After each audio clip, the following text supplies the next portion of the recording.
ঢাকা বিশ্ববিদ্যালয়ের ভর্তি পরীক্ষায় একজন শিক্ষার্থী ভালো করতে না পারার ক্ষেত্রে অনেকগুলা কারণ থাকতে পারে। আজকে আমি আমার পার্সপেক্টিভ থেকে ওই ভুলগুলো ধরিয়ে দেওয়ার চেষ্টা করব, যেগুলো করার কারণে বিগত বছরগুলোতে অনেক শিক্ষার্থী ভর্তি প্রস্তুতির এই যাত্রা থেকে সরে গিয়েছিল। আমি যদি প্রথম পয়েন্টটা নিয়ে কথা বলি, সেটা হচ্ছে ভর্তি প্রস্তুতির শুরুর দিকে একজন শিক্ষার্থীর মধ্যে যে পরিমাণ এনার্জি কাজ করে, উদ্যমতা কাজ করে, কিছুদিন পরেই তার মধ্যে সেই এনার্জিটা আর খুঁজে পাওয়া যায় না। এটার কারণ কি এবং এটার সলিউশন কি, সেটা নিয়ে যদি আমি কথা বলি। ভর্তি প্রস্তুতির শুরুর দিকে একজন শিক্ষার্থী মনে মনে কল্পনা করে সে ঢাকা বিশ্ববিদ্যালয়ে চান্স পাবে, আর ৩-৪ মাস পরিশ্রমের মাধ্যমে সে ঢাকা বিশ্ববিদ্যালয়ে এসে স্বপ্নের ক্যাম্পাসে নিজের মতো ঘুরে বেড়াবে, এই ক্যাম্পাসে চান্স পেয়ে সে তার ক্যারিয়ারটাকে শেপ করবে, বাবা মার স্বপ্নটাকে পূরণ করবে। এরকম নানাবিধ পজিটিভ কথাবার্তা তার মাথার মধ্যে অলওয়েজ ঘুরতে থাকে বিধায় তার মধ্যে থেকে ডোপামিন নিঃসৃত হয় তার ব্রেইনে। সেই ক্ষেত্রে সে অনেক এনার্জেটিক থাকে এবং সে চিন্তা করে যে পড়বো, একেবারে পারবো, ফাটায় দিব। বাট ভর্তি প্রস্তুতির শুরুর দিকে দেখা যায় কিছুদিন পড়াশোনা করার পর যখন সে ইমিডিয়েট কোনো আউটপুট পায় না, অর্থাৎ ভর্তি প্রস্তুতির জন্য প্রথম 15 দিন এক নাগারে পড়লো, এখন এক নাগারে 15 দিন পড়ার পর সে কোনো আউটপুট পাচ্ছে না, কারণ ভর্তি পরীক্ষা তো সেই 4 মাস পরে। এটা গেল একটা পয়েন্ট। আবার দেখা যাচ্ছে সে হয়তো বা কোনো একটা কোচিংয়ে ভর্তি হয়েছে, কোনো একটা অনলাইন প্ল্যাটফর্মে আছে, এবং 4-5টা ক্লাস করার পর সে যখন পরীক্ষা দিল তখন দিয়ে দেখলো তার রেজাল্ট খুবই কম এসেছে। তখন সে আস্তে আস্তে হতাশার দিকে চলে যায়। এই একটা কারণে শিক্ষার্থীরা প্রথম দিকে যে পরিমাণ এনার্জেটিক থাকে, কিছুদিন পরে সেই এনার্জিটা ধরে রাখতে পারে না। সো এই সমস্যার সমাধানটা আসলে কি? কারণ এই সমস্যার মধ্যে দিয়ে তুমিও কিছুদিন পর যাবা। এই ক্ষেত্রে এটার সমাধান হচ্ছে প্রতি সপ্তাহের পড়া সপ্তাহ শেষে রিভিশন দেয়া।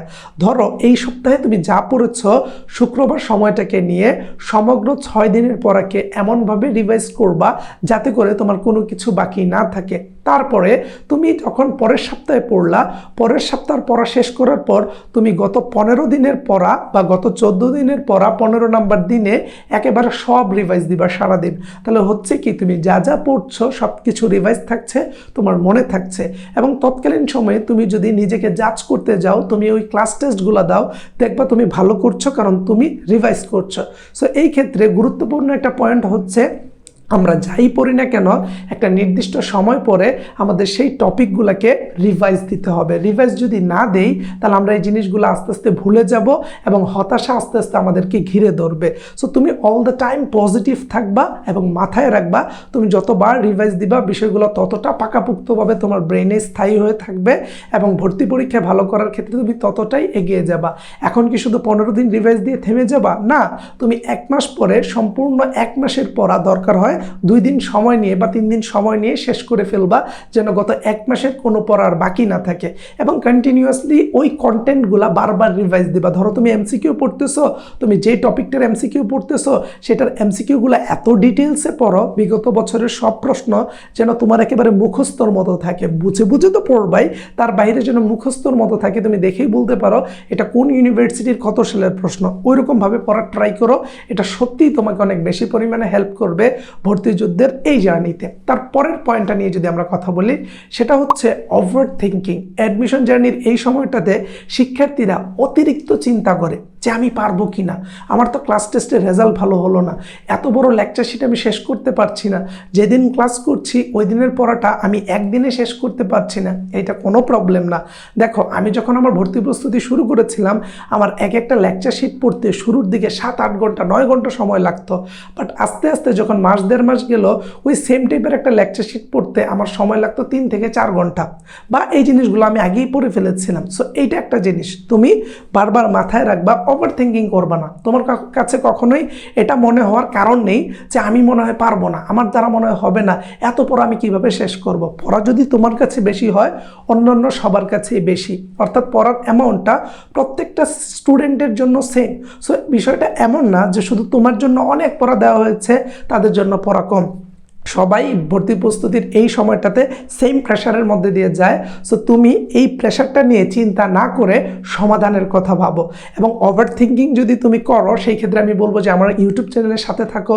তোমার কোনো বন্ধু যদি ভয় পেয়ে থাকে, তাকে আমার ইউটিউব চ্যানেল এবং ফেসবুক পেজ প্রো উইথ স্বাধীনের সাথে কানেক্ট করো। সে দেখবা অল দ্য টাইম মোটিভেটেড থাকবে এবং ভর্তি প্রস্তুতিতে ভালো করবে। কারণ তুমি যদি অল টাইম নেগেটিভ জিনিস নিয়ে চিন্তা করো, দেখবা ওই বিষয়গুলোই তোমার সাথে আস্তে আস্তে ঘটছে। সো 2 নম্বর পয়েন্টে আমরা যেটা বললাম, ওভার থিঙ্কিং করা যাবে না। সো কখনোই তুমি ওভার থিঙ্কিং করবা না। 3 নম্বর পয়েন্ট নিয়ে যদি আমরা কথা বলি, সেটা হচ্ছে লিখিত পরীক্ষাকে গুরুত্ব না দেয়া। আমরা অনেক শিক্ষার্থীকে দেখি যে তারা এমসিকিউর প্রতি এতটা ড্রিভেন হয়ে যায়, তারা লিখিত নিয়ে চিন্তা ভাবনা করতে ভুলে যায়। বাট আমার তোমার প্রতি পরামর্শ থাকবে, জানুয়ারি মাসটা শেষ হওয়ার সাথে সাথে ফেব্রুয়ারির শুরুর দিক থেকে তুমি আস্তে আস্তে লিখিত প্রস্তুতিটা নিয়ে মাথা ঘামাও। তুমি দেখো প্রশ্নগুলো কোত্থেকে আসে, কিভাবে হয়, বাট সিরিয়াস হয়ে যাবে না, মাথা ঘামাও। তার মানে এই না তুমি ওভার থিঙ্কিং করে এমসিকিউ প্রিপারেশনটাকে নষ্ট করে দাও। তুমি একটু দেখো প্রশ্নগুলো কিভাবে আসে, তোমার এমসিকিউর গ্রামারগুলো পড়লে তুমি সেগুলোকে লিখিত পরীক্ষায় অ্যাপ্লাই করতে পারছো কি না, কীভাবে পড়লে ভালো একটা আউটপুট নিয়ে আসা যায়, তোমার ওভারঅল কোন কোন জায়গায় ইমপ্রুভমেন্ট করার সুযোগ আছে, কি কি টপিকে আরও জোর দিতে হবে, এগুলো নিয়ে যখন কাজ করবা তখন তোমার মধ্যে একটা আত্মবিশ্বাস কাজ করবে এবং তোমার কাছে মনে হবে যে না, আমি অচিরেই ভালো করতে পারবো। সো এটা নিয়ে একটু কাজ করবা, লিখিত নিয়ে একটু সজাগ থাকবা, বাট চিন্তিত না। সজাগ থাকা আর চিন্তিত হওয়ার মধ্যে পার্থক্য আছে।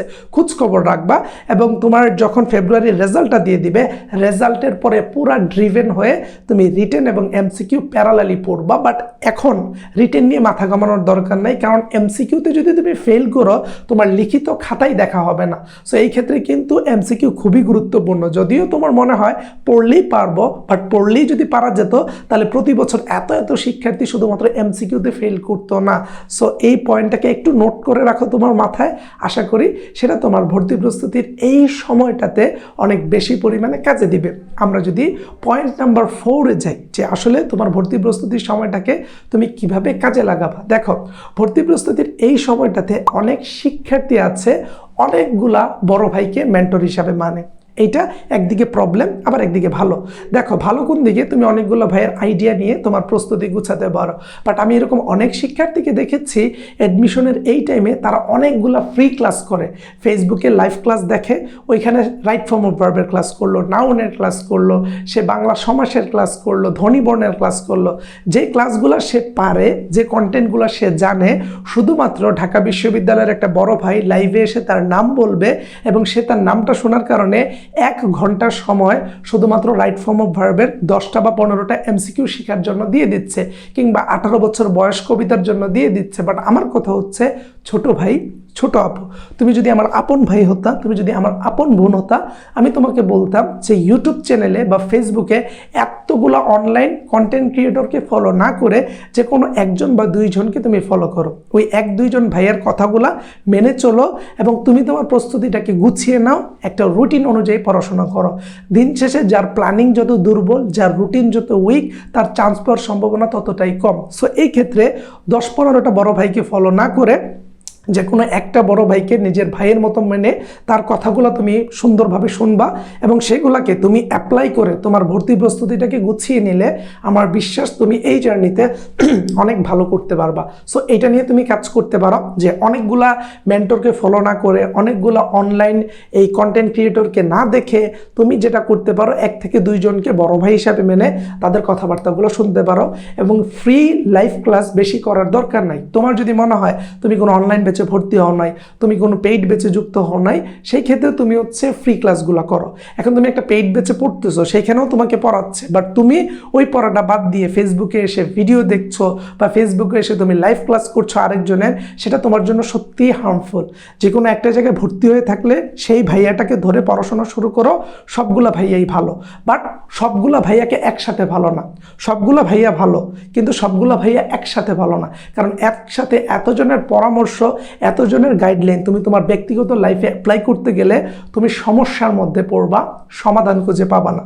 এবং 5 নাম্বার পয়েন্ট এবং লাস্ট পয়েন্ট আমি যেটা নিয়ে কথা বলবো সেটা হচ্ছে পরীক্ষা না দেওয়া। অ্যাডমিশনের এই টাইমটাতে একজন শিক্ষার্থী শুধু বেশি বেশি এমসিকিউ পড়ে যাচ্ছে, লিখিত পড়ে যাচ্ছে, বাট সে পরীক্ষা দিচ্ছে না। এবং পরীক্ষা কিন্তু একজন মানুষকে জাজ করার সবচেয়ে সুন্দর উপায়। সো আমি যখন তোমার একটা পরীক্ষা নিব, তুমি যখন এই পরীক্ষার মধ্যে ধরো 50টা এমসিকিউর মধ্যে 40টা পারছো, 10টা পারো নাই, ওই যে 10টা পারো নাই এগুলো যখন তুমি দেখবা, এগুলো কিন্তু তোমার মাথার মধ্যে গিথে যাবে যে এই 10টা আমি পারি নাই। এমনও হতে পারে এই 10টা থেকে প্রশ্ন চলে আসলো, বা যেই কন্টেন্টটাতে তুমি পারতেছো না, তুমি কিন্তু তোমার সমস্যাটা ধরতে পারবা যে আমি আসলে এই প্রবলেমটা হচ্ছে, আমি এই টপিকটা পারতেছি না। তখন তুমি এটা নিয়ে কাজ শুরু করলে তুমি অনেক ভালো করবা, ভর্তি প্রস্তুতিটাকে গুছিয়ে নিতে পারবা। আশা করি এই কথাগুলো তোমার ভালো লাগবে। তোমার যে বন্ধুটা ভর্তি প্রস্তুতি নিচ্ছে ঢাকা বিশ্ববিদ্যালয়ের মানবিক, ব্যবসায় কিংবা বিজ্ঞান অনুষদের, তাকে শেয়ার করে দিতে পারো, তুমি তাকে মেনশন করতে পারো ভিডিওর নিচে, ইউটিউব চ্যানেলটা তাকে সাজেস্ট করতে পারো যে ভাইয়াদের কথাবার্তাগুলো শোন, ভাইয়াদের গাইডলাইন ফলো কর। ইনশাল্লাহ ভাইয়ারা যে ঢাকা বিশ্ববিদ্যালয়ে আছে সেই ঢাকা বিশ্ববিদ্যালয়ে আর কিছুদিন পরে তুই আর আমরা দুজন গিয়ে স্বাধীন ভাইদের সাথে আড্ডা দিব এবং তাদের সাথে গল্প করে আমরা সমগ্র বাংলাদেশকে আমাদের চান্স পাওয়ার গল্পটা বলবো। আসসালামু আলাইকুম।